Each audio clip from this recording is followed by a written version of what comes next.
여러분들이 잘 아는 헬렌 켈러 여사는 삼중고를 앓은 분으로 우리가 다 알고 있는 분이세요. 그분 어렸을 때 아주 심한 질병을 앓고 난 뒤에 삼중구의 후유증이 나타나게 됩니다. 먼저 시각장애, 그리고 청각장애, 그리고 언어장애. 참 이게 보지도 못하고 듣지도 못하고 이 얼마나 참 답답한 삶일까요? 그런데도 그분이 우리 인지도 있는 많은 사람들에게 감동을 주고 우리에게 영향을 끼치는 지도자가 되고 유명 인사가 되기까지는 그가 단순히 고난을 삼중고를 극복했다는 차원이 아니라 많은 사람들에게 영향을 끼쳤다고 하는 차원에서 우리에게 참 교훈이 되는 인물이 됩니다. 사실은 그가 7살 되던 때에 애니 설리번 선생님의 도움으로 자신의 많은 장애들을 극복하게 되는데요. 그가 대학교에서 아주 우등생으로 졸업을 하고, 그리고 1964년도에는 대통령의 훈장상을 수여하기도 합니다.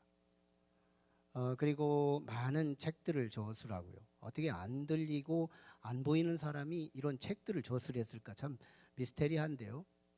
많은 책들을 저술하고 또 장애우들의 지도자가 되고 또 인권운동과 많은 노동자들의 운동을 일으키면서 소외대 계층들에게 굉장한 힘과 용기와 능력을 공급해주는 참 근대사의 자랑스러운 인물이었죠. 그분이 참 삼중고를 알았다고 하는 차원에서 저는 예수 그리스도의 십자가 순환이 따져보면 삼중고다 하는 그런 차원에서 오늘 예수님의 십자가 순환의 말씀을 갖고 함께 나누려고 합니다. 2000년 전에 예수께서 많은 가해자들과 더불어서 십자가의 고통을 당하신 그 사건의 의미, 그리고 그 십자가 사건이 주는 우리의 교훈은 무엇일까? 오늘 말씀을 좀 조명하려는데요. 빌라도의 법정이 끝나고 로마의 병사들에 의해서 이 그 뜰에서 수많은 침뱉음과 힐난함과 조롱과 구타와 참 십자가에서 죽기 전에 맞아서 죽겠다 하는 소리가 들릴 만큼 그 정도의 수모를 당합니다. 그리고 결국 십자가의 길을 걸으시고 십자가의 순환을 당하셔서 역사적인 구속사의 핵인 십자가 사건에 운명하시는 그런 내용이죠. 오늘 말씀을 둘로 이제 이렇게 구분해 볼 필요가 있는데요. 가장 먼저 예수님의 십자가의 길, 그리고 십자가의 죽음. 소위 우리 십자가의 그 길을 비아 돌로로사 또는 비아 돌로로사, 비아 돌로로사 이런 아람어로 표기가 되는데요. 주님의 그 고난의 길이 얼만큼 힘들었는가. 이 과정 그 길이가 800m 정도가 되고요. 이 빌라도의 뜰에서부터 이 갈보리 산까지 이 코스 아마 14코스라고 합니다. 14코스를 가면서 얼마나 비척이고 힘들고 어려웠는지 혼자 지고 갈 수 없을 정도로. 그래서 구레네 사람 시몬이 예수님의 십자가를 대신 지는데 억지로 집니다. 사실은 구레네 사람 시몬이요, 로마서에서 바울 사도가 안부를 묻는 주인공이 돼요. 루프와 그 어머니에게 문안하라 이러면서 안부를 물었던 주인공인데요. 그게 바로 구레네 사람 시몬이거든요. 그러니까 나중에 그가 예수를 믿고요, 자신의 어머니까지 예수 믿고 집안이 예수를 믿으면서, 사실은 예수를 믿는 사람이 십자가를 직접 내가 주님이 지었던 그 어깨에 닿았던 십자가를 내가 직접 지고 그 십자가를 직접 현장에서 목격한 그 구레네 사람 시몬은 억지로 십자가를 졌지만 결과적으로는 억지로 복을 받은 사람이 됩니다. 참 우리가 신앙생활을 할 때에 이 십자가를 지는 삶을 느끼고 있다면 억지로 십자가를 질 필요가 있어요. 십자가는 억지로. 어떤 사람이 돈은 어려운데 억지로 보험 들었다가 억지가 사춘보다 나은 결과를 얻었다잖아요. 때로는 내가 원하는 바가 망하는 길일 수 있고요, 내가 원치 않는 길을 억지로 했는데 그게 복으로 바뀌는 경우들이 있어요. 억지라는 건 무조건 나쁜 것이 아닙니다. 예, 구레네 사람 시몬은 억지로 십자가를 지었다. 억지로 복받은 사람의 상징 인물이 돼요. 어쨌든 예수님은 그렇게 십자가의 순환을 당하시게 됩니다. 자, 그런데 이 예수께서 이 순환을 당한 모습을 보면 피해자와 가해자의 관계를 잘 한번 조명해 볼 필요가 있어요. 예수님이 누구예요? 피해자입니다. 예수님은 죄도 없어요. 흠도 없어요. 부족이 없어요. 완벽한 분이에요. 사랑만 뿌리고 사랑만 심고 사랑만 하던 그런 분이세요. 그런데 너무 의인이니까 이 세상이 감당 못합니다.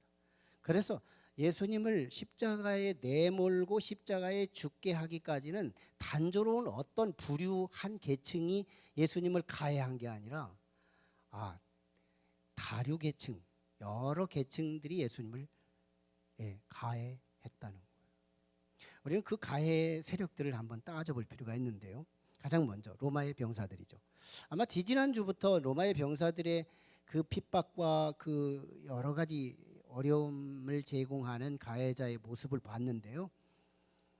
빌라도의 법정에서 판결이 나자 사형 선고가 떨어지자마자 그들은 아주 축구공처럼 가지고 놉니다. 예수님을. 얼만큼 예수님을 모욕하고 조롱하고 희롱하고 침뱉고 구타하고 납을 끝에 매달고 가죽끈으로 돌려서 한번 치면 살에 팍 박혔다가 살이 뚝뚝 떨어져 나오는 그런 채찍을 가하고 예수님을 향하여 참 너무너무 모질게 합니다. 그 로마의 병사들이 오늘은 예수님을 십자가를 지워서 올라가게 하고요.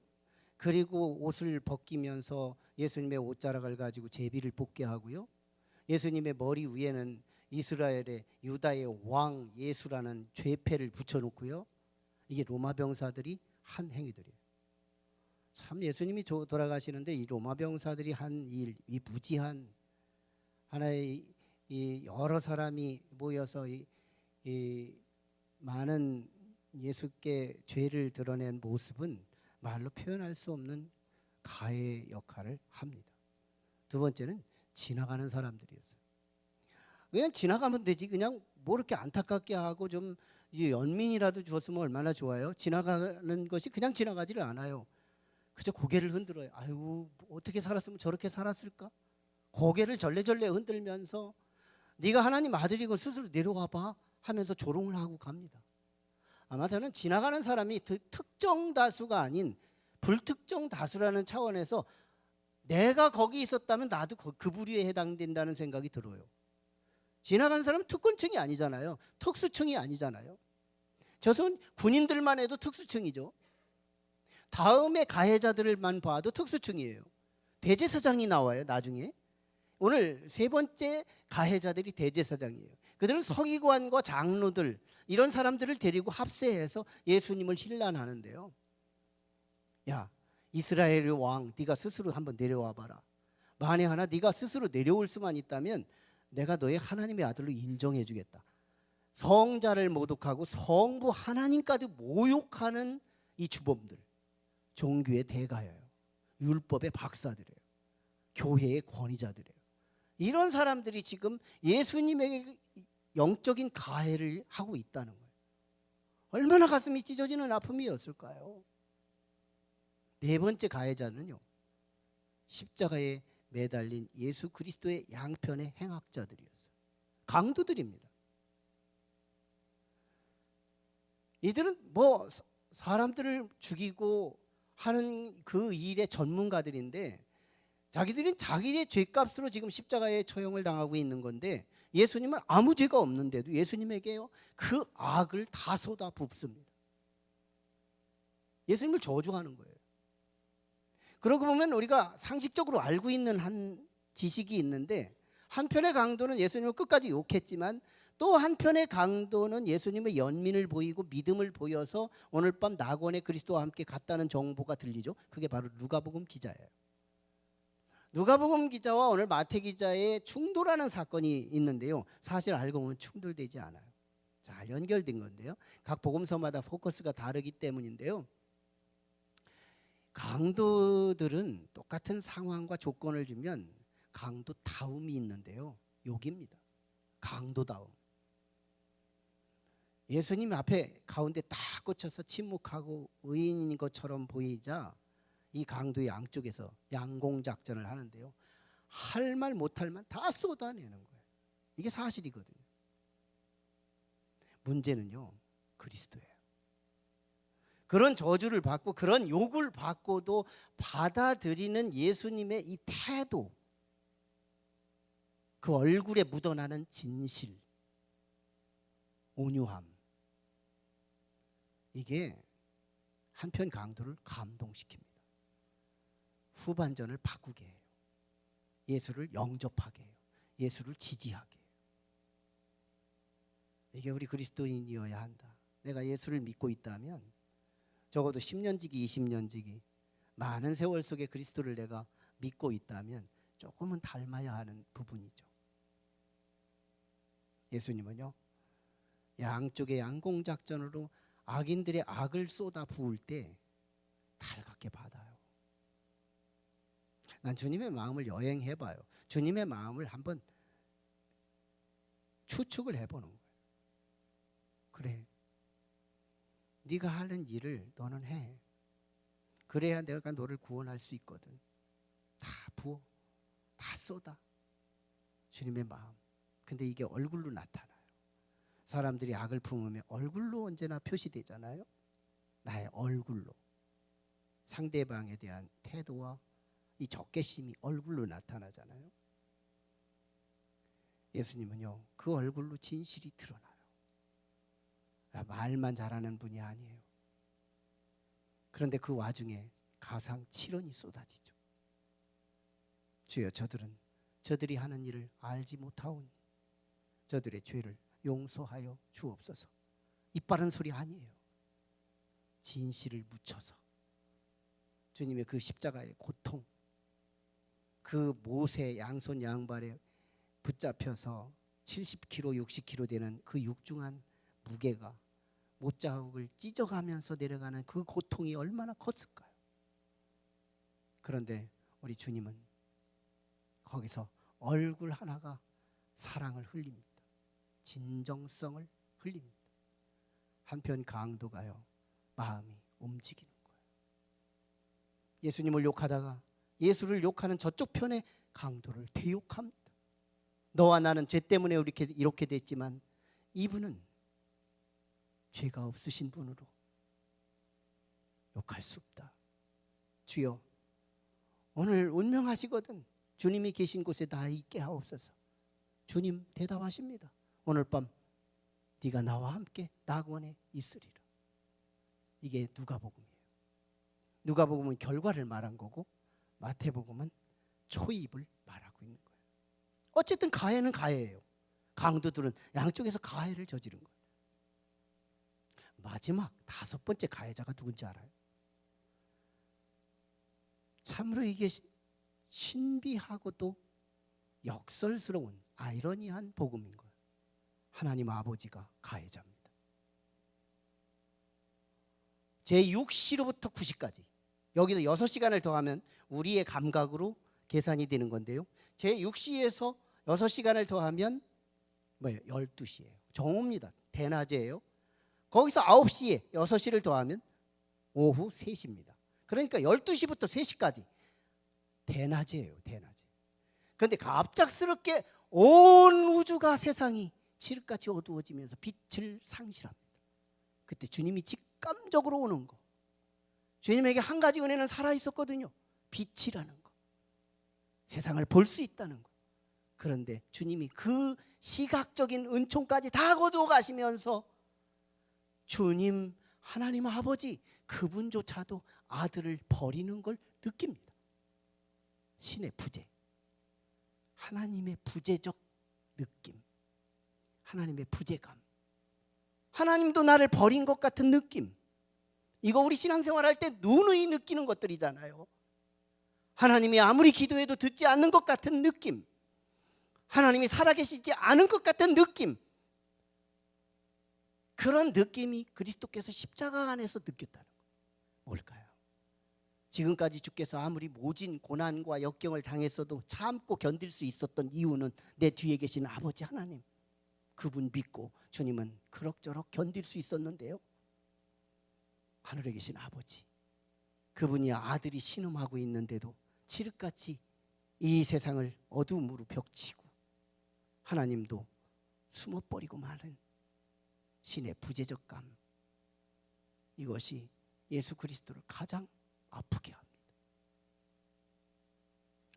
그러고 보면 예수님의 이 모진 고통은 소위 삼중고라 해도 틀리지 않아요. 육체적 고통, 정신적 고통, 영적 고통이 한꺼번에 오는 건데요, 육체적 고통, 십자가의 고통 얼마나 커요. 모세 의존에서 60kg, 70kg가 내려 하중으로 무게중심으로 내려칠 때는 거기에 공간이 생겨가면서 온 고통이 머리끝에서 발끝까지, 그 고통을 얼마나 힘들까요? 그게 십자가의 고통이에요. 물과 피를 흘리면서 예수님은 최단 시간에 돌아가셨다는 것이 6시간이에요. 근데 보통은 하루 24시간 이상 십자가에서 살아있으면서 고통을 당하는 저주의 틀이 바로 이 십자가의 형이었다는 거잖아요. 그 모진 육체적 고통, 정신적 고통은 어땠을까요? 사랑하며 3년 반 동안 예수님과 동고동락하고 가르쳐주고 그들에게 인권을 회복시켜주고 많은 예루살렘의 사람들, 갈릴리의 사람들에게 주목을 일으켰던 이스라엘의 지도급 되는 예수님의 제자들 다 등 뒤로 돌리고 도망치고 말이죠. 종려주일에 예수님이 왕이라고 호산나 다윗의 자손이여 찬송하던 그들이 뒤에서 빌라도의 법정에서는 십자가에 못 박게 하소서, 십자가에 못 박게 하소서, 그들은 예수를 저주하고 말아버리죠. 로마의 병사들, 주변에 많은 인물들, 지나가는 사람들, 종교 지도자들 할 것 없이 심지어는 하나님까지 다가오는 그 가슴은 의지할 바 아무도 없다는 정신적인 상처는, 진짜 이게 육체적인 상처는 보이기 때문에 치료까지 우리는 목표하지만 정신적인 상처는 보이지 않는 단점 때문에 치료 없이 정신의 피를 흘려가며 살아가는 많은 현대인들이 얼마나 많아요. 예수님이 그 고통을 당합니다. 심지어는 아버지 하나님도 외면하고 하나님 없음, 숨기 장난하시는 주님, 하나님의 부재감, 여기까지 왔을 때 주님은 소위 전인적 고통을 당합니다. 여러분, 이 세상에서 한번 고통을 한번 비교해 볼까요? 여러분 머리 아픈 사람, 여러분 배 아픈 사람, 여러분 손가락 아픈 사람, 누가 더 아플까요? 한번 대답해 봐요. 대답은 하나예요. 내가 아픈 것이 최고 아픈 거예요. 머리 아픈 게 최고 아픈 게 아니고 내가 머리 아프면 내가 최고 아픈 거예요. 내가 아픈 거. 그러나 참 묘하게 하나님이 은총을 입으면 성령이 도와주시는데요, 이웃의 아픔이 결코 이웃의 아픔이 아닙니다. 이게 우리 가정에서는 자연스럽게 이루어지는데요, 자식이 어디 아프면요, 이게 이상하게 내가 아픈 건 뭐예요? 리모트 컨트롤이 있나요? 무선인데, 자녀와 나 사이는 무선인데, 손자와 나 사이는 무선인데 왜 신경이 통하는 거예요? 참 신기하죠. 이게 성령의 도움이에요. 예수 그리스도가요 얼마나 고통스러운지, 영적으로 아프죠, 정신적으로 아프죠, 육체적으로 찢어지게 아프죠. 그 전인적 예수님의 고통은요, 이 세상의 모든 고난을 앓고 있는 자의 위로입니다. 위로의 복음이에요. 성령의 도우심 속에서 신앙 한번 해보십시오. 그리스도의 십자가를 묵상하기만 해도 자체가 위로돼요. 손가락 다친 사람이 절규합니다. 엄마 때문에 손가락 다쳤다고 원망합니다. 하루 종일 울부짖습니다. 근데 밖에 나왔더니요, 상위군이 지나가요. 다리 하나 없이 웃어가며 지나가요. 그런데요, 손가락 다친 그 아이가 그분하고 대화도 없는데요, 치료가 됩니다. 대화도 안 했는데 아무 말도 안 하는 거예요. 원망하던 그 입술이 사라지는 거예요. 왜? 무언의 대화, 나의 손가락은 아무것도 아니구나. 다리가 잘렸는데도 저 사람은 저렇게 미소가 있고, 다리가 잘렸는데도 저 사람은 저렇게 행복한 삶을 사는데 나는 손가락 하나 다친 것 때문에 우리 가정을 먹구름치우고 원망하고 불평하고 있다면 난 문제가 있지 않는가? 예수님의 전인적 고통은 모든 인류의 슬픔과 아픔을 위로해주는 위로의 복음입니다. 참 묘한 것은요, 이 갈보리산에서 일어나는 일련의 포지션, 사건, 이 부분들이 모여서 한 사건이 일어나는데요, 이게 다 예언과 성취로 묶여져 있다는 거예요. 예수님이 영문 밖에서 돌아가시는데요, 이게 성경에 기록된 거예요. 레위기 24장 12절에. 참으로 절규한, 참 우리에게 전율스러운 사건인데요, 성경에 기록된 것들이 우연한 사건 속에서 이루어지더라는 거예요. 여러분, 쓸개즙, 예수님이 목마르다고 하니까 십자가의 고통이 목마름부터 오는 건데, 이 목마르다고 하니까 로마의 병사들이요, 쓴 쓸개즙을 타서 이렇게 예수님에게 입에다 들려주고서 어떻게 표정하나 그걸 구경하려고 조롱 차원에서 쓸개즙을 타서 줍니다. 근데 이게 로마 병사들이 골리려고 예수님을 표정을 보면서 우리가 한번 웃어보려고 쓸개즙을 타서 주었는데, 이게 성경에 기록된 이야기였어요.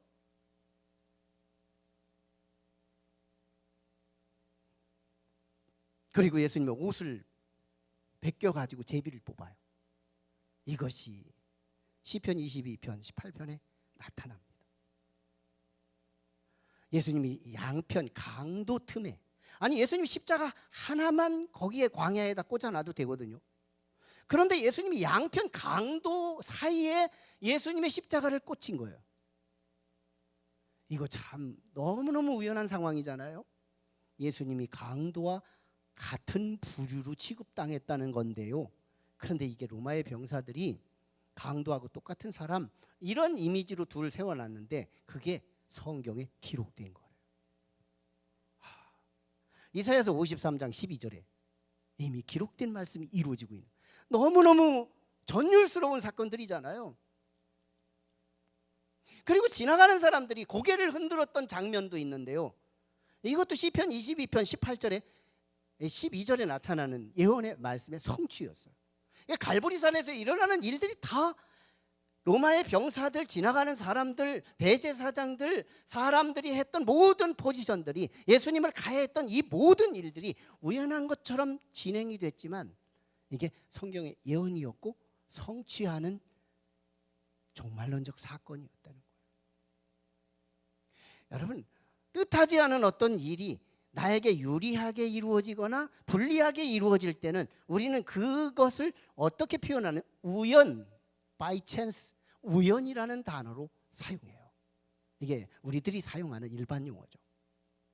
그런데요, 우연이 반복되면 사람들은 이제 우연이라는 단어를 내려놓고 다른 단어로 대체하는데요, 그게 바로 운명이라고 합니다.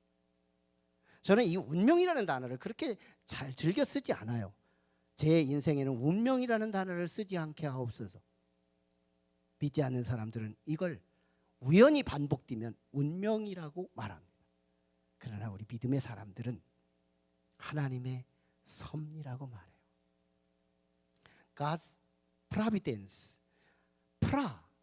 피아로, 앞으로 미래에 대하여 하나님의 선하신 계획, 나를 향하여 선한 계획, 이게 하나님의 섭리라는 거예요.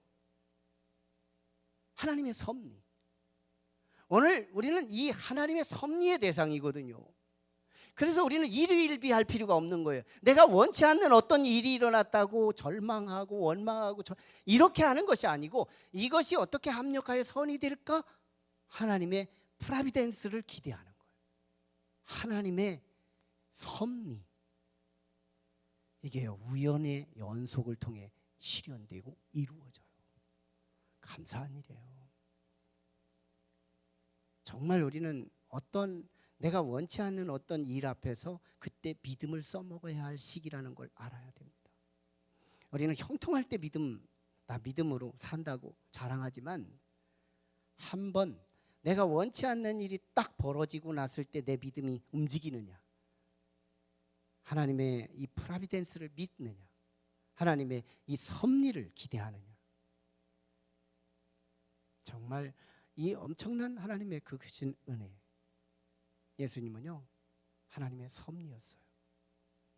일반적인 죄인의 처형이 아니라 유월절의 종말론적 사건이었습니다. 종말론적 유월절이 진행된 건데요, 여러분, 이 종말론적 유월절은 이 사건, 갈보리산 사건으로 역사 속에서 올스톱됩니다. 종료돼요. 종말론적 사건이 된다는 거예요. 예수님의 대속의 사건으로 이제 끝나는 건데요, 유월절 어린 양으로 오셨다는 것이 성경의 진술이잖아요. 유월절 어린 양으로.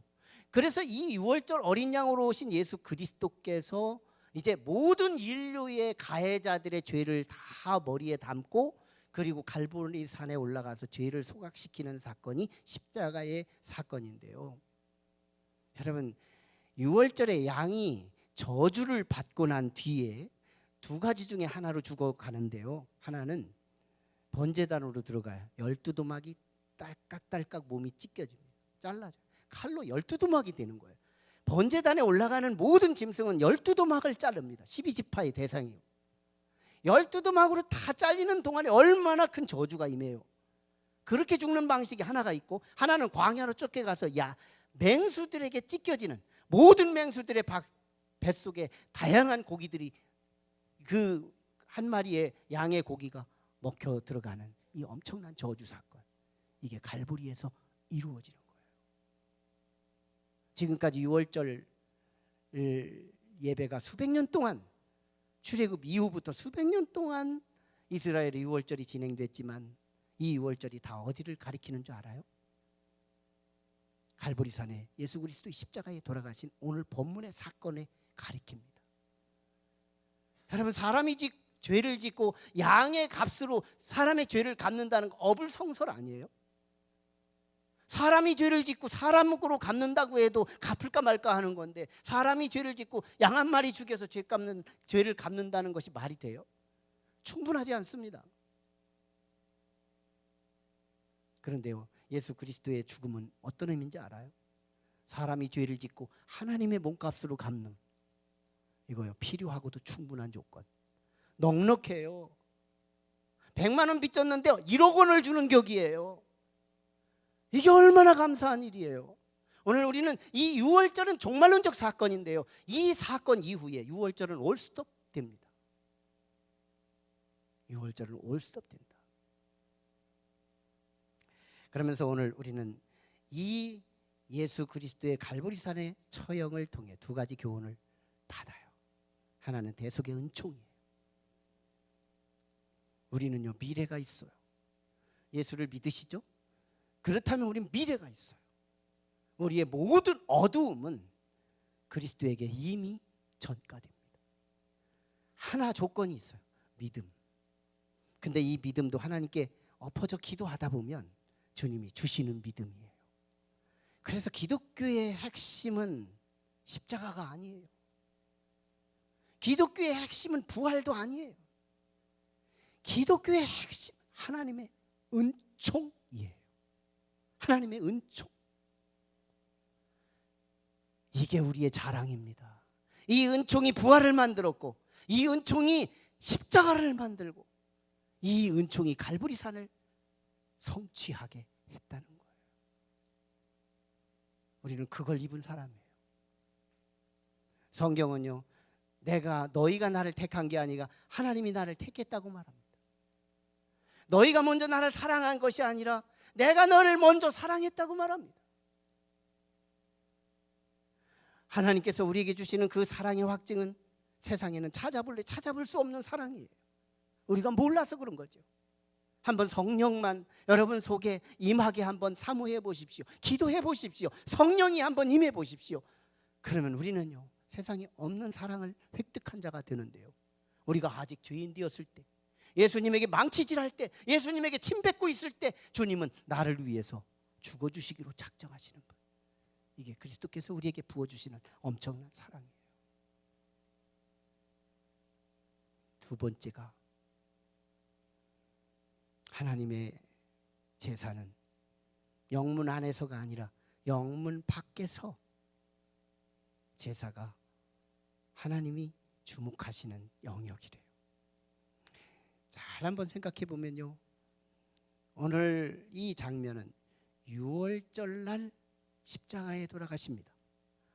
이거요, 유대 종교 지도자들이 유월절에는 죽이지 말자고 의도했던, 합의를 했던 사건이에요.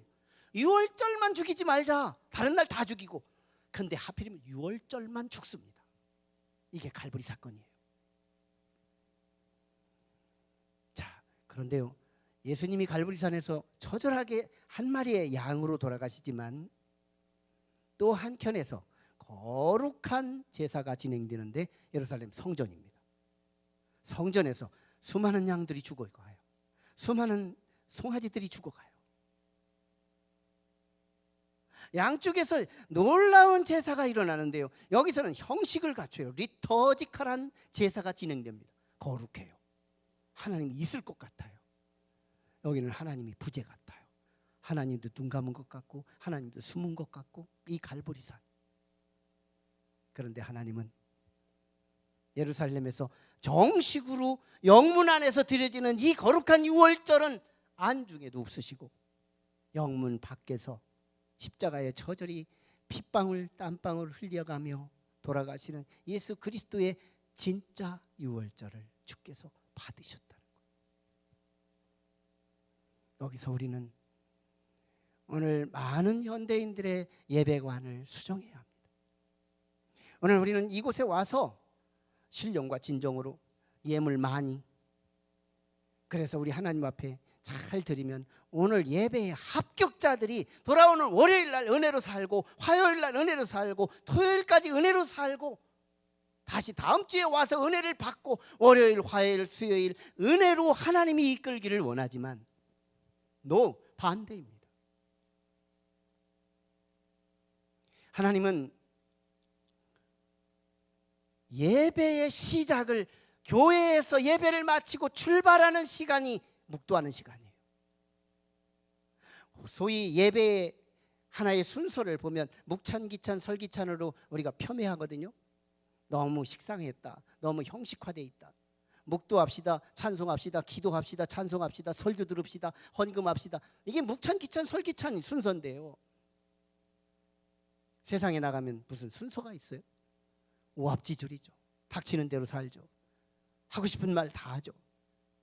근데 딱 나가, 거기에 묵찬, 기찬, 설기찬이 녹아있대요. 성전 나가는 순간부터 예배는 시작되고, 예배를 드리러 이곳으로 오는 여기가 예배의 엔딩 타임, 예배가 끝나는 시간이에요. 그리고 이 예배가 비록 졸면서라도 이곳에 와 있다면 오늘 이 예배가 합격될 사람이 있고요, 비록 눈 뜨고 예배 말씀 잘 은혜를 받고 이곳에서 헌금 최고로 많이 하는 사람이라도 예배에 실격할 수 있는 비밀이 있는데, 그게 바로 우리의 교회 밖의 삶입니다. 교회 밖의 삶은 무너져 있으면서 교회 안에서 거룩한 예배를 드리고 있는 이것이 하나님이 욕지긴하는 예배래요. 이사야서 1장은 이 도전을 갖고 시작합니다. 이사야 선지자는요, 유대 백성들이 이원화된 삶을 개탄하고 그들을 향하여 두 가지를 경계합니다. 제발 너희들의 삶이 무너진 사람들아, 고아들을 함부로 대하고 과부들을 멸시하고 지나가는 나그네를 잔인하게 대하는 너희들아, 제발 하나님의 성전에 뜰을 밟지 말라. 제발 송아지를 가져오지 말고 양을 가져오지 말고 헌금을 가져오지 말라. 너희들의 헌금이 너무너무 악취나서 받을 수가 없다. 그리고 너희들은 기도하지 말라. 내가 너희가 아무리 처절하게 슬픔을 가지고 기도해도 너희 기도는 내가 듣지 않겠다. 이사야가 뭘 말하는지 알아요? 예배하지 말라는 말이 아닙니다. 기도하지 말라는 말이 아닙니다. 예배를 원한다면, 기도를 원한다면 교회 밖의 삶이 교회에서의 삶과 통일되어야 하고 하나 되어야 한다는 거예요. 모르면 몰라도 여기서 예배하는 여러분의 모습처럼 가정에 가서 산다면, 그리고 직장에 가서 산다면, 우리의 사회에서 산다면, 여러분의 예배는 하나님이 극찬하는 예배가 될 겁니다. 놀라운 예배가 될 거예요. 우리는 세상에 나가서 형식을 어떻게 살아야 하나? 거룩하게 천천히 움직여야 하나? 말을 가급적이면 침묵해야 하나? 방법에 혼란스러워요. 아니에요. 우리는 생활 속의 예배가 진짜인데, 하나님께서 주목하는 예배인데, 거기서 합격된 자는 여기서 졸아도 합격될 수 있고, 여기서 1원짜리 넣어도 공짜로 예배를 드려도 그 예배가 합격될 수 있는 비밀이 뭐냐면, 교회 밖에서 바른 제사를 드리는 삶, 영문 밖의 제사, 갈보리산의 제사. 여러분, 갈보리산의 제사의 핵심이 뭐냐면 십자가의 아픔이 아닙니다. 갈보리산의 제사의 핵심은 사랑이에요. 주님의 십자가에서 흘리는 핏방울은 피가 아니에요. 사랑이지. 주님의 십자가에서 떨어지는 물은 물이 아니에요. 주님의 사랑이지. 주님의 숨이 멎어지는 그 숨에 죽어가면 죽음이 아니에요. 죽도록 우리를 사랑하시는 사랑이지.